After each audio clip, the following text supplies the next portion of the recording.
Apparently, Megyn Kelly is still on the air. I guess she has a Sirius XM radio show, and maybe she posts clips to social media or something. But she's still around and still lying her ass off. This is her discussing Anthony Fauci talking about his retirement and whether he's doing it to escape Republicans in Congress. He sounds like he's been invited to afternoon tea at one of our houses. I will consider it. I'll consider it. Only if it's oversight, because what I experienced was personal attacks. I will go if it's true. Fuck you, Dr. Fauci. You don't get to say whether you go. You get a congressional subpoena, you show up, or you get the Steve Bannon treatment. Now, understandably, if I were Megyn Kelly, if I was a Republican, if I was an anti-vaxxer and Trump cultist, I would be furious too if Anthony Fauci was saying, oh, well, maybe I would come in for a congressional subpoena when, my boy Steve Bannon was, sentenced to prison for not complying with the subpoena. But I'm not a Trump mega cultist. I'm not a Republican, and I'm not just completely vapid and ignorant. So I know that Anthony Fauci didn't act so nonchalantly. As a matter of fact, he confidently and boldly said, of course he would show up if he was subpoenaed. Now, he hopes that, Republicans would act in a dignified way, but their track record isn't that. This is Anthony Fauci on Fox News. This is the segment that Megyn Kelly was talking about. This wasn't a way to avoid Republican investigations if they take over the House and or the Senate. Oh, Neil, not at all. Not even a little bit. I mean, I have nothing to hide, and I can defend everything I've done and every decision I've made. So I'm not afraid of that at all. That didn't even come in as a minor consideration. So even if they were to ask you, doctor, to testify as a private citizen now, that you would be open to do so? Yeah, of course, Neil. I mean, but if you look at what's happened in the past, I believe that oversight is an important part of the government process. But some of the things that have gone on have been outright character assassination. That's not oversight. So if they want to get into legitimate, dignified oversight, I'd be more than happy to do that. Now, I just discussed this segment in a video just days ago when it first aired.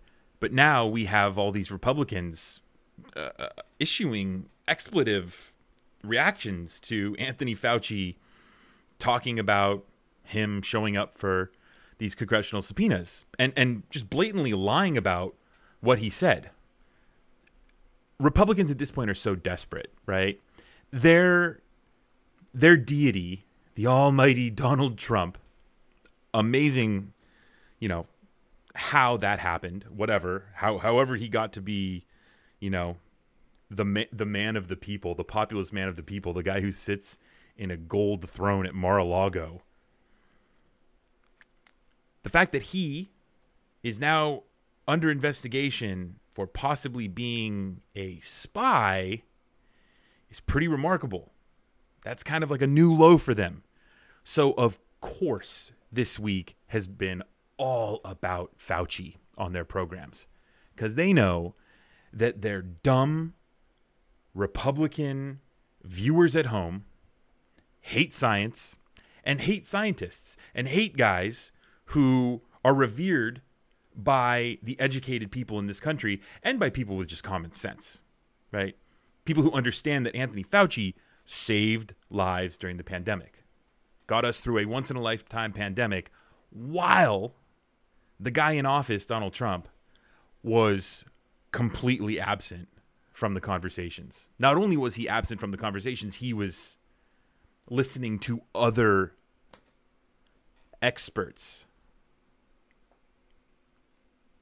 So Anthony Fauci had to fight through that, had to fight through the pandemic, had to fight through Donald Trump to save Americans. And these Republicans are still of the mindset that he is the enemy. It's insane. And you have people like Megyn Kelly who are just stoking the fire because she apparently has a voice now, but she's really trying hard to become something again. Going from nightly broadcasts on Fox News to a Sirius XM channel, that's a pretty big fall off. So of course you're going to cuss out the the nation's leading scientist in order to up your ratings. So Megyn Kelly, you got me talking about you.